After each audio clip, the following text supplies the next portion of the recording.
Hey, Tammy here for this week's takeaway.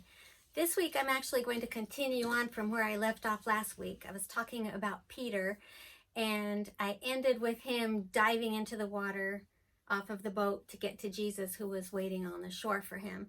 If you missed that one, you can watch it later if you want, but it's okay if you don't too. Either way, you do you, okay? So I'm continuing on. So Peter gets to Jesus and he's so happy to get to see Jesus again, because he didn't know that he would have that opportunity. And so he's just so thankful, right, that he gets to be with Jesus. But then they have some really awkward moments, because Jesus asks him, Peter, do you love me? And Peter says, Lord, you know I love you. And then Jesus asks him again, Peter, do you love me? And it starts making Peter feel awkward. He's like, Lord, you know that I love you. And then he asks him a third time. He asks him 3 times, Peter, do you love me? And Peter says, Lord, you know. Because he knows that Jesus knows his heart and that he knew the truth of it, right? And so here Jesus does this thing to Peter, right, where it's awkward. Peter gets really uncomfortable about the whole thing. And the reason, though, wasn't for Jesus. Jesus was doing this for Peter because Peter needed some healing because of when Peter had denied Jesus 3 times, right? So that, going back to that night when Peter did those 3 denials, right? So now Jesus is saying, Peter, do you love me?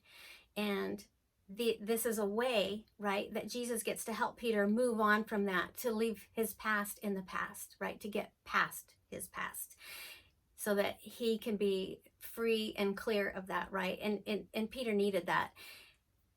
So here, when Peter dives into the water, right, that was an outward demonstration that it was no longer about Peter. Peter wasn't doing that for ego anymore. Peter was doing that because he wanted to be with Jesus.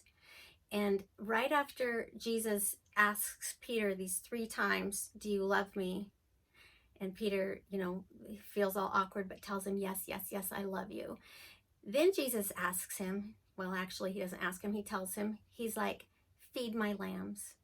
Now, it's kind of interesting because before, in all of their time together, there's never anything recorded that Jesus ever had said that to Peter before, that Jesus had ever said, Peter, feed my lambs. Peter wasn't ready before this moment to feed Jesus' lambs.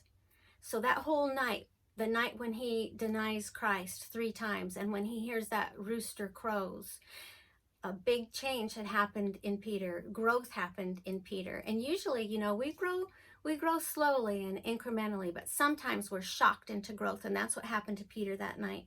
Because if you think about it, right before this all happens, before Jesus is arrested, they're together, and Peter is saying things like, I'll die for you, I'll fight for you, and all this stuff, right? This really brave talk. And I think Peter knew that he was speaking braver than he felt. He's being tough around the guys or whatever, right? But I don't think Peter knew the depth of his cowardice, actually. And then that comes out that night when he denies Jesus 3 times. And when that rooster crows, that's why Peter falls apart. Because Jesus wasn't surprised. Jesus had already told him, yeah, you're going to deny me 3 times. Jesus knew what was in Peter. But Peter didn't really know what was in Peter. And that's why he falls apart. And he says he weeps bitterly. Because he is face to face with the truth of himself. Peter's a coward. And now Peter sees that Peter's a coward, and he can't hardly stand it, right? So he goes through all this anguish and turmoil of seeing in himself this cowardice of the truth of who he is and what he really is, And then here, he's out fishing, and then when he swims to Jesus, it's like he just let all of any ego go. Peter was no longer feeding his ego. He wanted to just be with Jesus and love Jesus. And that is finally to the point where Jesus can use him in a way to feed his lambs, right? Because now it's not about Peter anymore.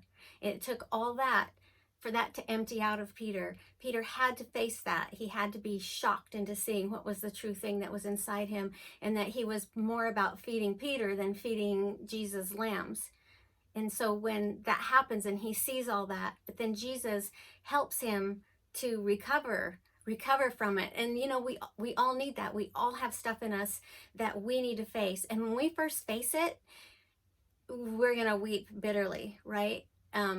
We're shocked at it. And here's the thing is, Jesus isn't shocked at it. He already knows what's in each one of us, and he knows the things that we need to face.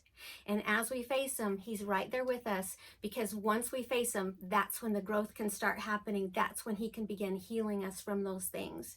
And so a question to ask ourselves is, what's in us that we don't even want to look at?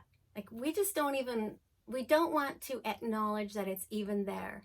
But you have like this itching, a little inkling that there's a thing. And until we actually face it, it just still gets to kind of control us and not let us get to that place where we can really just like grow a lot, and in a way that God can use us for his kingdom. And I'm not even saying it that it's all about being used for his kingdom, because that whole moment is so beautiful when Peter just swims to Jesus, because it's really just about being with Jesus, right? And what a beautiful, wonderful thing. And for us to be able to face the ugly thing that we don't want to face, and then watch what Jesus does with that as we admit that to him and we give it to him. And then he'll say, do you love me? Feed my lambs. And then that will be in each of us our own way of how God made us and what he has for us to do. But you know, I don't want to make this about the doing, because that's not really it. It's really about the healing. It's about us getting over us and letting some stuff go that we don't need to be holding on to, some stuff that's actually controlling us in ways that we probably don't realize the depth, just like Peter didn't realize the depth. And once he was freed of that, once that he'd faced it and been able to just give that to Jesus, then Jesus says, feed my lambs.